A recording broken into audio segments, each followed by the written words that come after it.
근데 제가 오늘 엄청 피곤하거든요. 엄청 피곤한데 정신이 하나도 없네요. 이번 주가 어떻게 흘러간지 모르겠어요. 일단 너무 배가 고프니까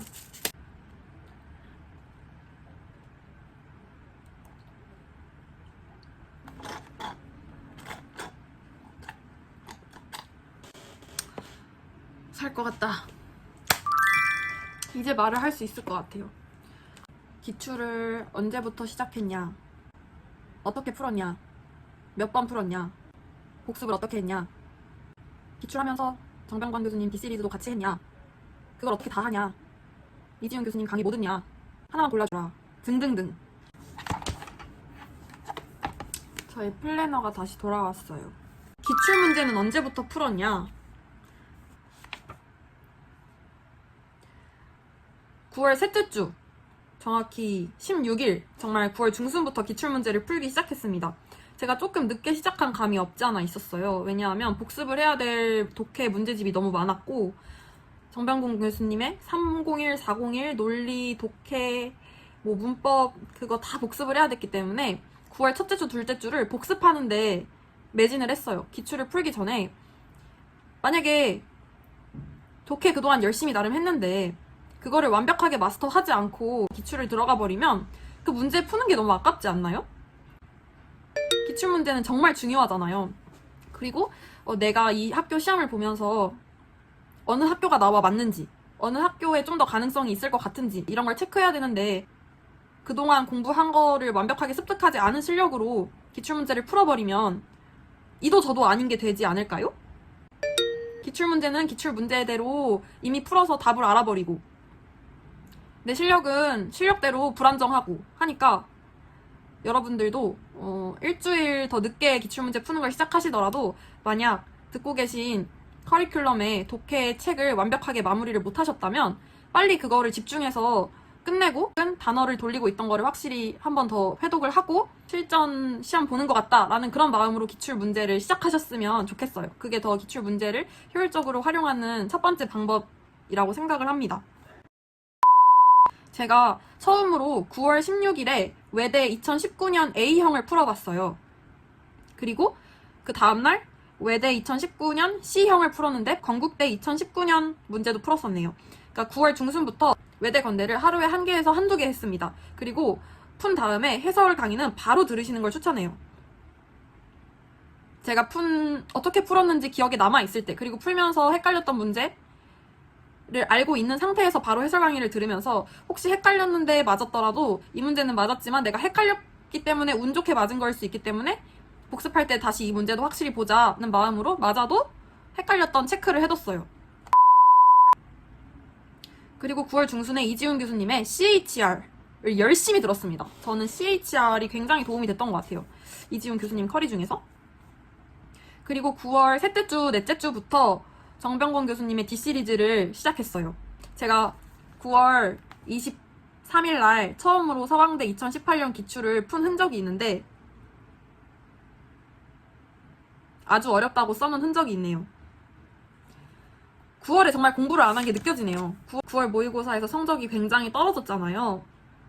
그래서 그때 좀 슬럼프가 크게 왔지만 여러분, 슬럼프는 공부로 극복을 하셔야 됩니다. 공부로 받은 슬럼프는 공부로, 스트레스도 공부로 풉시다.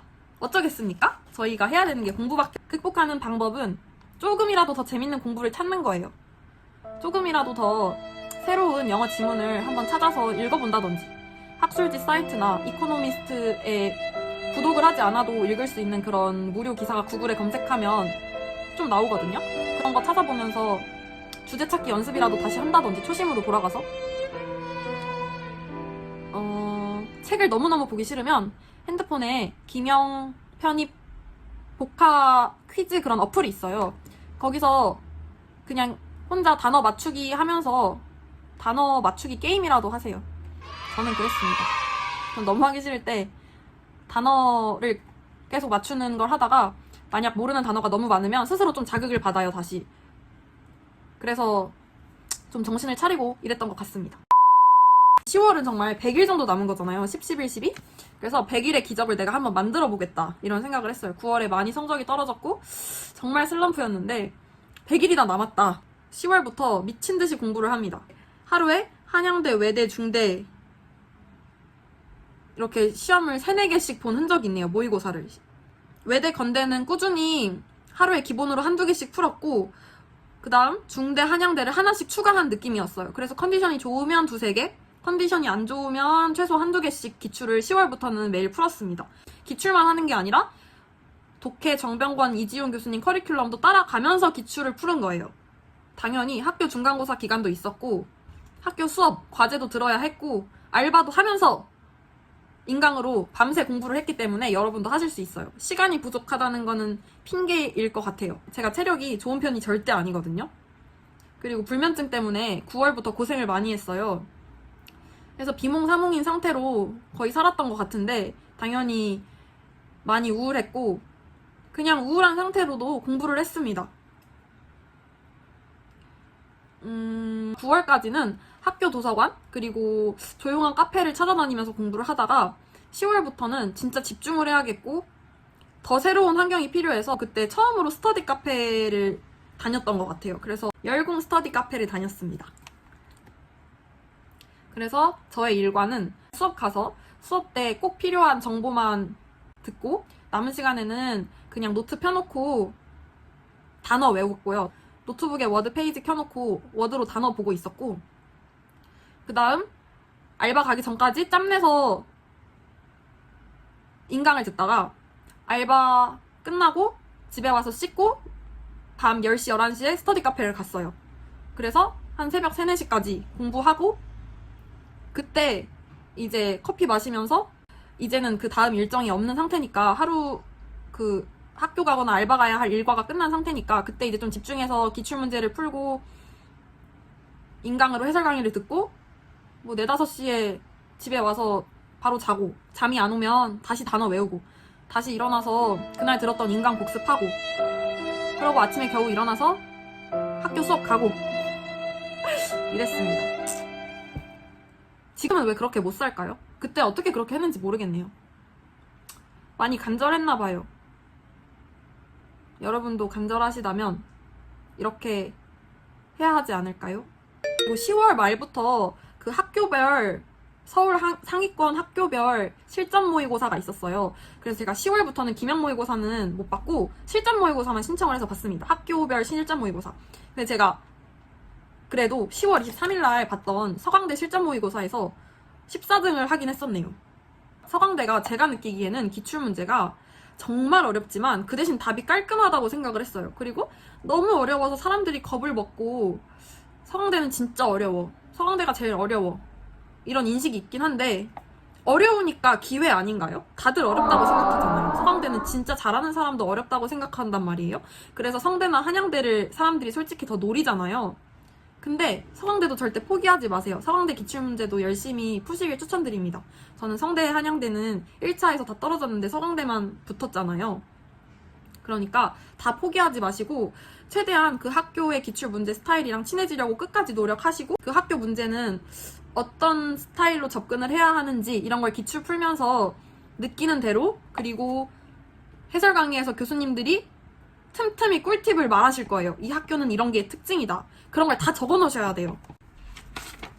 이렇게 표를 만들었어요. 이쪽에는 2019년도부터 2011년도까지 이렇게 쭉 써놓고 아래는 성대, 서강대, 한양대, 중대, 이대, 외대, 건대 그리고 홍대 그리고 D100 시리즈, D70 시리즈 그리고 그 학교별 실감 모의고사 D40 시리즈 이렇게 이제 제가 푼 기출이나 모의고사를 세로에 써놓고 표를 만들어서 제가 이 기출문제를 푼 날짜를 이 표에 쓰는 거예요.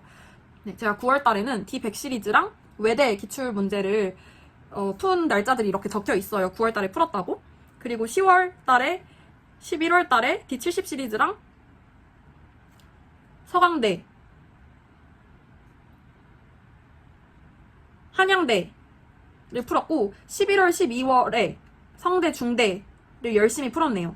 해설하는 시간은 최대 1시간 반이어야 된다. 그래서 기출문제 푸는 시간이랑 해설하는 시간까지 한 회당 2, 3시간을 넘어가면 공부 잘못하고 있는 거다라고 말씀을 하셨던 게 기억에 남아요. 그러니까 한 회에 너무 집착하고 너무 모든 걸 알려고 하지 말기. 그 기출문제에서 내가 얻어간 포인트가 뭐 예를 들어 10개 정도 된다. 그러면 그걸로 충분한 겁니다. 어차피 다 못 가져가요. 그러니까 기출도 제가 단어 하나하나에 너무 집착하지 말라고 한 것처럼 그 학교 한 회 한 회에 너무 집착하지는 말기. 차라리 2번씩 보기. 오답노트 이런 거보다는 눈으로 확실히 익히고 뭐 어구의 뜻이나 수거나 내가 자꾸 실수하는 답의 근거 그것도 워드에 추가시키는 거예요. 왜냐면 그 내 실수 포인트를 시험 직전에 봐야 되거든요. 이거 실수하지 말아야지 이렇게. 그러니까 역시 기출 풀 때도 워드를 활용하셔서 워드에 내가 자꾸 틀리는 포인트, 수거, 단어 등등을 계속 추가를 시키는 걸 추천드립니다. 그리고 대망의 제가 적어놨던 학교별 기출 팁을 그냥 빨리 말씀을 드릴게요. 참고만 하세요. 참고만.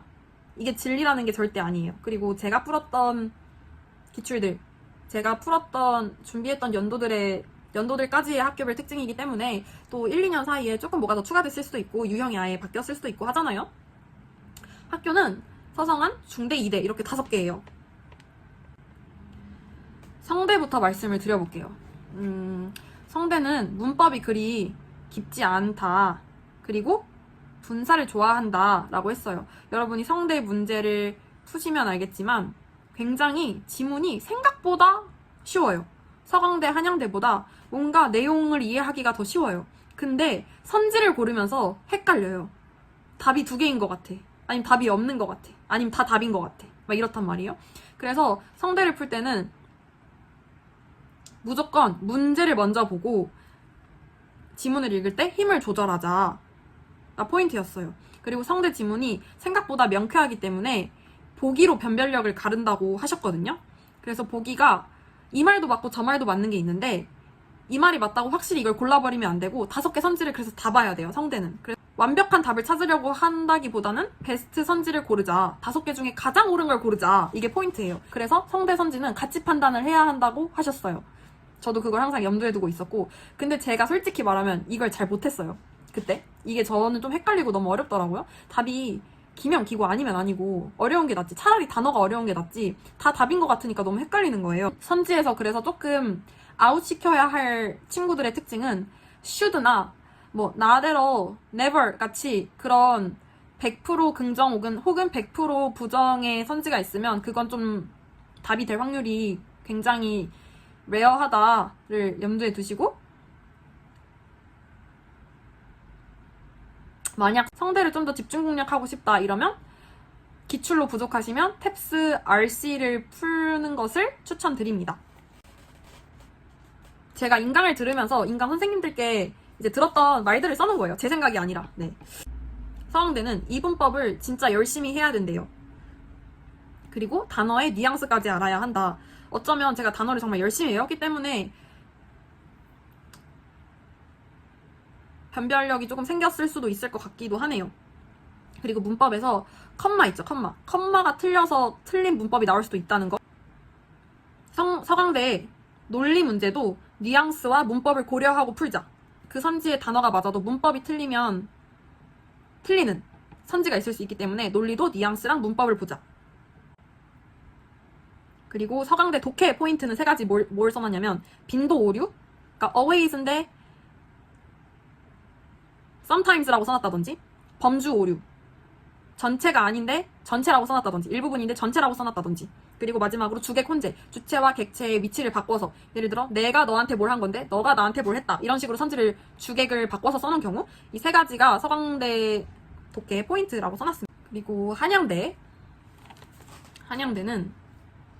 솔직히 제가 한양대 시험을 엄청 망쳤어요. 한양대 시험 보다가 정말 울 뻔했거든요. 한양대가 저의 마지막 시험이기도 했고 마지막 시험인 만큼 거기서 저의 모든 마지막 혼신의 힘을 다 하려고 했는데 컨디션이 그날 너무 안 좋은 거예요. 아침에 중앙대에서 살짝 멘붕이 오고 점심도 못 먹고 차로 이동을 했는데 울렁거리고 멀미를 해서 컨디션이 정말 안 좋았어요. 그러니까 시험 당일 컨디션도 정말 중요합니다. 1년 동안 공부한 걸 솔직히 말하면 한양대 때 못 써먹었어요. 얼마나 억울하던지 시험 끝나자마자 진짜 눈물이 났습니다. 그래서 울면서 나왔어요. 지하철에서 집 가는 내내, 서울에서 인천 가는 내내 울면서 갔고, 갑자기 생각하니 마음이 짠하네요. 한양대 문제는 18번에서 20번 단문 독해 전까지 25분 안에 들어오기로 노력을 하자. 그리고 20번부터 28번에서 30번까지 또 10분을 쓰고 장문 5개에서 7개를 25분 동안 풀자. 이렇게 시간 분배를 했습니다. 그리고 한양대 1번 문제가 문법이잖아요. 근데 그 문법을 맞는 걸 고르는 건지 틀린 걸 고르는 건지 문제를 잘 봐야 돼요. 약간 낚시였던 적이 있어요. 한양대 1번 문법에서 원래 문법이 항상 틀린 문법 고르는 거잖아요. 근데 맞는 문법 고르시오 뭔가 이런 게 있었어요. 그래서 그거 1번 문제 잘 읽기. 그리고 한양대도 정말 답은 명확합니다. 성대만 답이 헷갈리지 서강대 한양대는 답이 명확한 편입니다. 한양대는 또 톤의 변화, 소재나 화제의 변화, 시제의 변화 잘 살피기. 이게 이제 답의 포인트라고 3가지를 써놨네요, 제가. 그리고 중앙대. 중앙대는 모두가 합격하고 싶은 학교잖아요. 중앙대는 근데 문법이 조금 어려운 편이에요. 문법 문제가 좀 나오기도 하고. 근데 문법에서 수동태를 잘 보자. 수동태를 유념하자. 그리고 중앙대 추론 문제는 주제를 먼저 잡고 답을 고르기 라고 써놨습니다. 지금 제가 하시는 말들이 이게 뭔 소릴까 하실 수도 있는데 그냥 써놓으시는 걸 추천드려요. 그리고 기출문제를 풀다 보면 인강쌤들이 하시는 말씀과 겹치는 게 있을 수도 있고 공부를 많이 하시다 보면 어느 정도 공감이 가실 겁니다. 10월, 11월, 12월에. 그러니까 그냥 미리 말씀을 드리는 거예요. 그리고 중앙대 독해 3.5점짜리 문제가 있는데 그걸 잘 맞아야 합니다. 그거 틀리면 점수가 많이 나가기 때문에 3.5점짜리 문제 맞는 게 포인트다. 이렇게 써놨어요. 또 빈칸 문제는 전체 논리를 다 읽고 푼다기보단 앞뒤 문장을 유의해서 보기. 중앙대 지문이 엄청 길잖아요. 그리고 빈칸 문제가 마지막에 나왔어. 그러면 그 문장을 다 읽고 푼다기보다는 정병원 교수님이 말씀하시는 것처럼 3분의 2를 확실하게 읽고 빈칸의 앞뒤 문장을 보자. 그리고 오히려 전체 주제에서 빈칸의 답이 되기보다는 막상 빈칸 문제의 답은 그 빈칸에 정말 앞문장 뒷문장에 힌트가 많이 숨어있을 가능성이 높거든요. 그렇게 그렇게 빈칸 문제는 풀도록 한번 시도를 해보세요. 30번까지 25분 안에 들어오자. 그리고 보기의 방향성을 보자. 방향성은 뭐 정병훈 교수님 논리 독해를 들으셨다면 1년 내내 방향성 하잖아요. 그 방향성을 말하는 겁니다. 보기의 방향성이 중요하다. 지칭어 다른 거 고르기 문제는 관사로 힌트를 잡자. 그리고 흐름에 어긋나는 문장 고르기 문제는 전체의 흐름, 논리 흐름을 보자. 제가 생각했을 때 중앙대에서 제일 중요한 포인트는 빈칸 문제를 전체 논리를 보고 전체 해석을 하고 푼다기보다는 빈칸 앞뒤 문장만 보고 푸는 게 중앙대 포인트 같아요. 그리고 마지막에 이화여대입니다. 이화여대는 제가 풀었던 2020년도 기출이 진짜 어려울 거예요. 그리고 2019년도까지 거랑 유형이 달라졌어요. 그래서 제가 이대가 2번째 시험인가? 그랬는데 이대도 당연히 붙고 싶었는데 시험 보고 떨어지겠다. 와 대박이다. 이게 실전이구나 했거든요. 이대 풀고 이대 실제로 시험 풀고 근데 그래도 1차 붙었어요. 그리고 면접 봤는데 면접에서 아쉽게 떨어졌지만 뭐 그렇습니다. 그러니까 어려우면 시험 볼 때 어려우시면 이건 나만 어려운 게 아니다. 내가 어려우면 이거 다 어렵다. 그러니까 정신 똑바로 차리고 한 문제라도 더 맞추자. 이 마인드가 시험 때 무조건 발동해야 됩니다. 시험 때 와 뭐 됐다.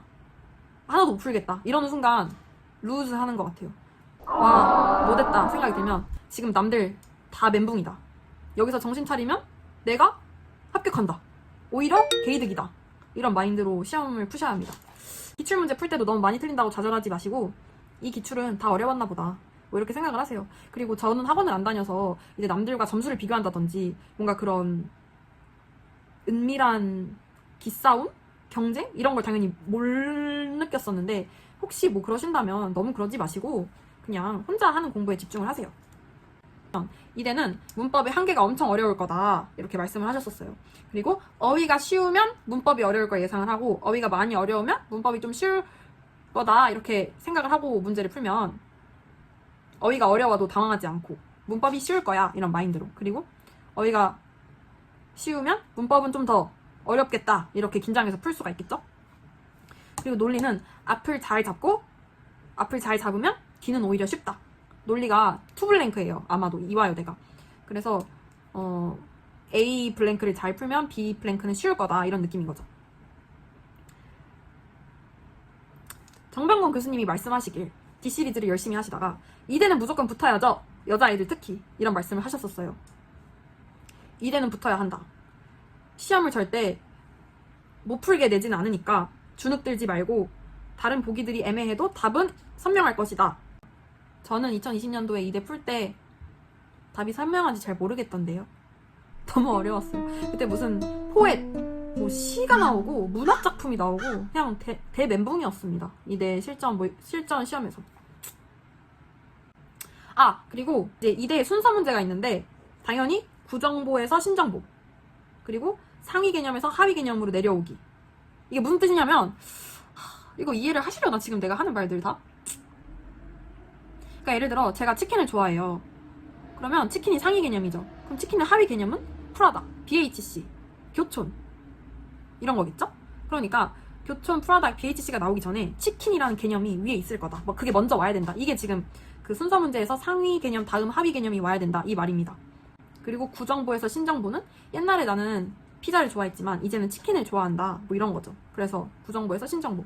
어떻게 보면 당연한 건데 시험 볼 때 자꾸 놓치기가 쉬운 거고, 이런 당연한 거를 확실히 마음에 품고 시험을 봐야 시험이 더 쉽게 느껴지는 것 같아요.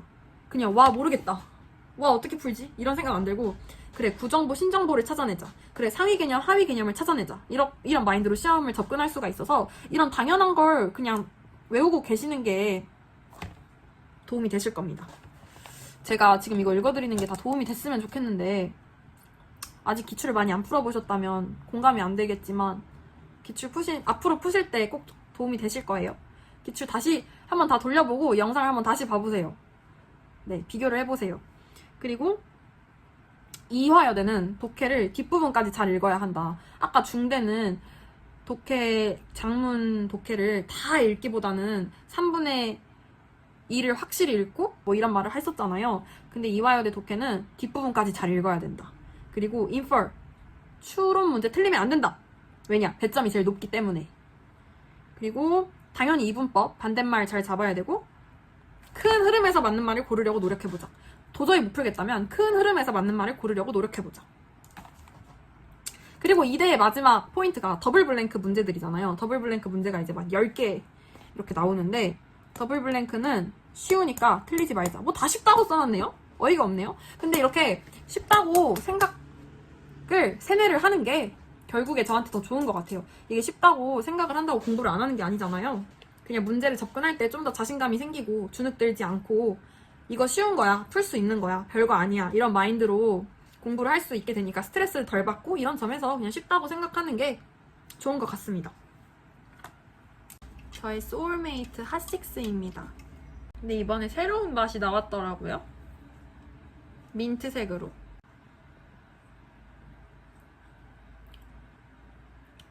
이게 무슨 맛이지? 먹어본 맛인데 생각이 안 나요. 핫식스 하얀색은 약간 토레타 탄산 맛이고 핫식스 까망색은 포도 맛이거든요. 포도 주스 탄산 맛.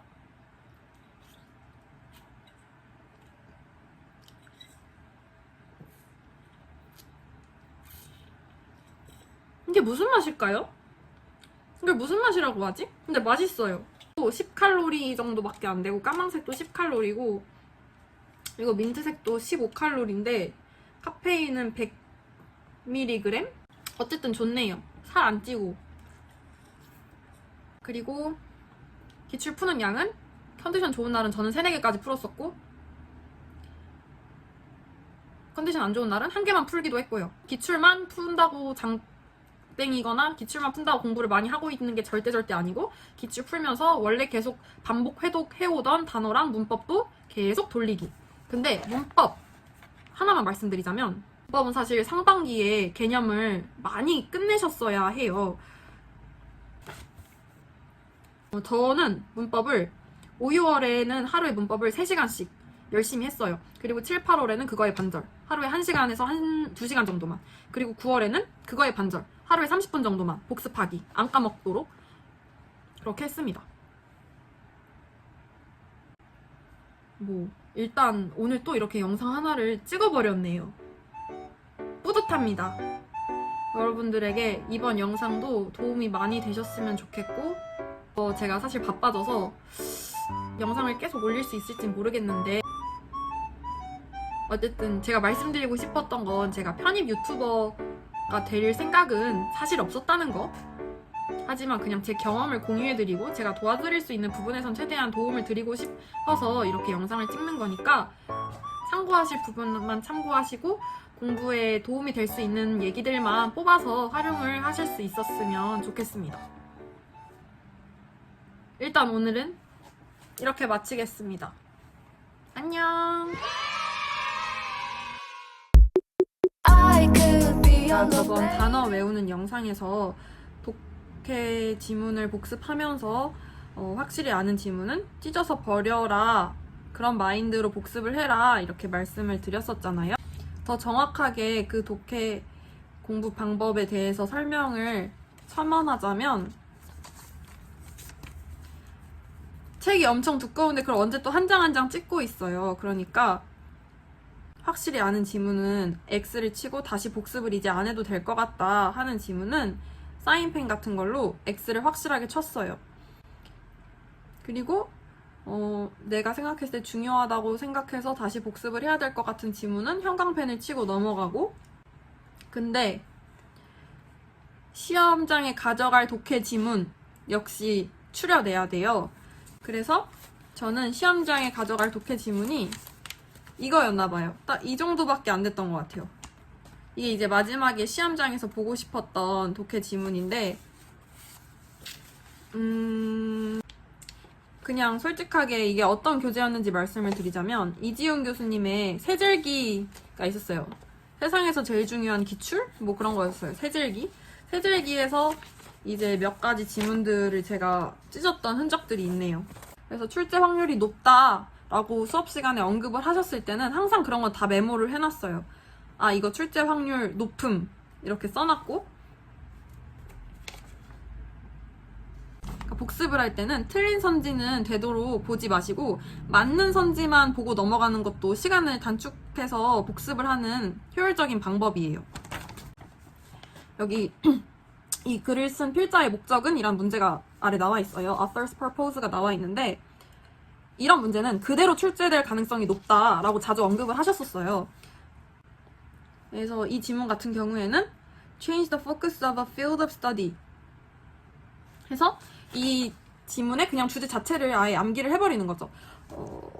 제가 인강을 열심히 들은 바에 의하면, 솔직히 말씀드리면 이지훈 교수님이랑 정병건 교수님이랑 조금 입장이 충돌되는 부분이 없지 않아 있었어요. 정병건 교수님은 배경 지식 몰라도 된다, 이분법만 알면 다 할 수 있다를 엄청 강조하시고, 이지훈 교수님은 배경 지식도 많이 설명을 해주시고 이런 지문의 주제 같은 걸 그냥 아예 암기하고 있어버려라, 이런 언급을 많이 하시거든요. 근데 저는 두 분 강의를 다 들으면서 그냥 이 두 분의 장점을 믹스 시켰어요. 그래서 정병건 교수님의 이분법을 확실히 알되 내가 배경 지식까지 챙길 수 있다면 챙기자. 그래서 예를 들어 한양대 시험에서 양자역학, 뉴턴, 아인슈타인 이런 지문이 역시나 나왔었어요.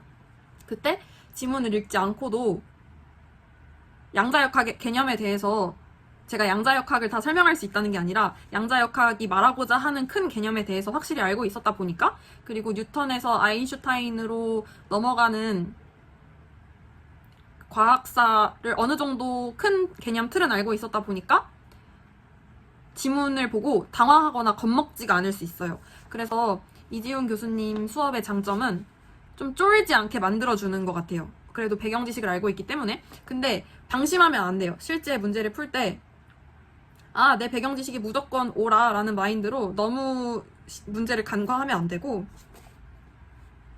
그냥 어느 정도 베이스가 있으면 좀 더 쉽게 문제를 접근할 수 있는 정도로만 배경 지식을 활용하는 게 좋다고 생각을 합니다. 어쨌든 제가 까먹고 있었는데 이지훈 교수님 수업 중에서 타겟 마스터, 그리고 세젤기, 세상에서 제일 중요한 기출, 세젤기, 그리고 CHR, 아마 이 세 순서였던 것 같은데 이 커리들이 굉장히 제가 느끼기엔 핵심적인 커리였고 정말 열심히 들었고, 복습을 이렇게 마지막까지 모르는 지문은 찢어서 들고 다니면서